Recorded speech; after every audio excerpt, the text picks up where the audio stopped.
Assalamualaikum warahmatullahi wabarakatuh.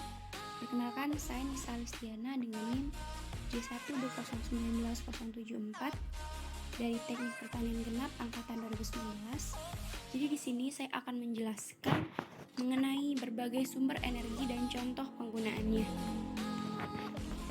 Sumber energi adalah segala sesuatu yang dapat menghasilkan energi, baik secara langsung maupun melalui proses konversi atau transformasi. Sumber energi dibagi menjadi dua, yaitu sumber energi yang dapat diperbaharui, yaitu sumber energi yang dapat diperbaharui antara lain matahari, ombak, angin, dan air. Yang kedua, sumber energi yang tidak dapat diperbaharui, yaitu sumber energi yang tidak dapat diperbaharui antara lain minyak bumi, gas alam, batu bara, dan nuklir. Yang pertama, sumber energi yang dapat diperbaharui. Matahari.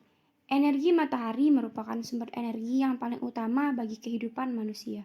Energi yang dipancarkan oleh matahari dihasilkan dari reaksi fusi, yaitu penggabungan 4 inti hidrogen menjadi inti helium yang terjadi di dalam inti matahari.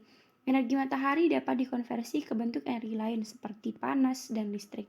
Menggunakan pembangkit listrik tenaga surya PLTS, adapun manfaat dari energi matahari ini adalah diantaranya yang pertama menghangatkan bumi dan makhluk hidup di bumi. Yang kedua, energi panas matahari membuat udara dan air di bumi bersirkulasi sebagai penerangan pada siang hari sehingga dapat menghemat listrik. Yang ketiga, matahari digunakan untuk mengeringkan pakaian dan barang cucian lainnya. Dan yang keempat, berjemur di bawah sinar matahari secara teratur membantu tubuh mendapatkan vitamin D yang cukup. Yang kedua adalah angin. Energi angin adalah energi yang dihasilkan udara dan berhembus di permukaan bumi.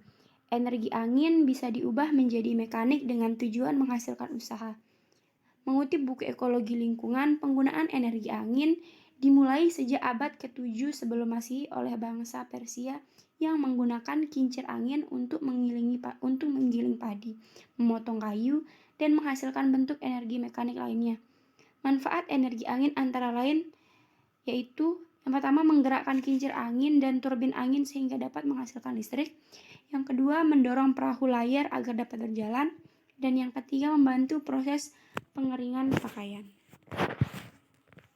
Selanjutnya, air. Energi air diperoleh dari air yang mengalir. Energi air menghasilkan tenaga air atau hydropower yang memanfaatkan gerakan air dari bendungan. Pemanfaatan energi air dapat terlihat pada penggunaan pembangkit listrik tenaga air atau PLTA. Pada bagian bawah bendungan terdapat turbin pada lubang-lubang saluran air. Fungsinya untuk mengubah energi kinetik dari gerakan air menjadi energi mekanik untuk generator listrik. Energi listrik berasal dari air disebut hidroelektrik. Meningkatnya penggunaan energi air dapat mengurangi penggunaan sumber energi konvensional, yaitu dari bahan bakar fosil. Adapun manfaat energi air, diantaranya yang pertama, sebagai pembangkit listrik tenaga air, menggunakan turbin yang menggerakkan generator untuk menghasilkan listrik. Yang kedua, keperluan transportasi, wisata, dan irigasi atau pengeringan pada lahan pertanian. Selanjutnya, panas bumi. Energi panas bumi adalah energi panas yang berasal dari dalam bumi. Energi panas ini tepatnya dihasilkan di dalam inti bumi, yaitu kira-kira pada kedalaman 6.400 km dari permukaan bumi. Sebagaimana dijelaskan dalam buku Ajar Energi Baru dan Terbarukan, panas bumi berasal dari inti luar bumi yang terbentuk dari batuan cair panas yang disebut magma. Panas bumi timbul karena peristiwa peluruhan partikel-partikel radioaktif dalam batuan tersebut. Jika panas bumi mencapai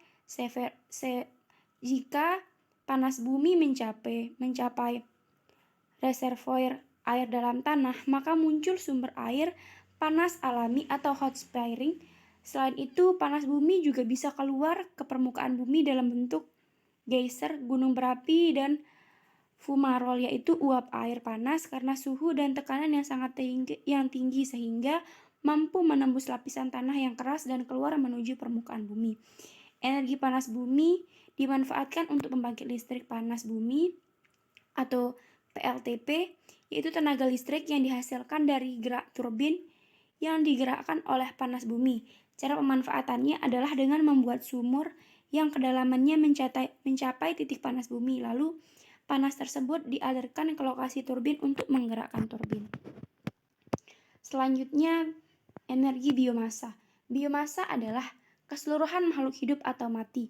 Sumber energi biomasa dapat berasal dari tumbuhan-tumbuhan, binatang, mikroorganisme, dan bahan organik, termasuk sampah organik.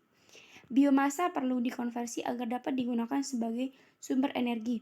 Mengutip publikasi Institut Pertanian Bogor, secara umum, teknologi konversi biomasa menjadi bahan bakar dapat dibedakan menjadi 3, yaitu pembakaran langsung, konversi termokimiawi, dan konversi biokimiawi. Pembakaran langsung merupakan teknologi yang paling sederhana karena caranya langsung membakar biomasa. Beberapa biomasa perlu dikeringkan terlebih dahulu dan diidentifikasi untuk kepraktisan dalam penggunaan. Konversi termokimiawi merupakan teknologi yang memerlukan perlakuan termal untuk memicu terjadinya reaksi kimia dalam menghasilkan bahan bakar. Sedangkan konversi biokimiawi merupakan teknologi konversi yang menggunakan bantuan mikroba dalam menghasilkan bahan bakar.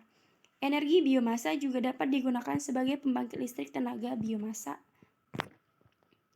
Yang kedua yaitu sumber energi yang tidak dapat diperbaharui.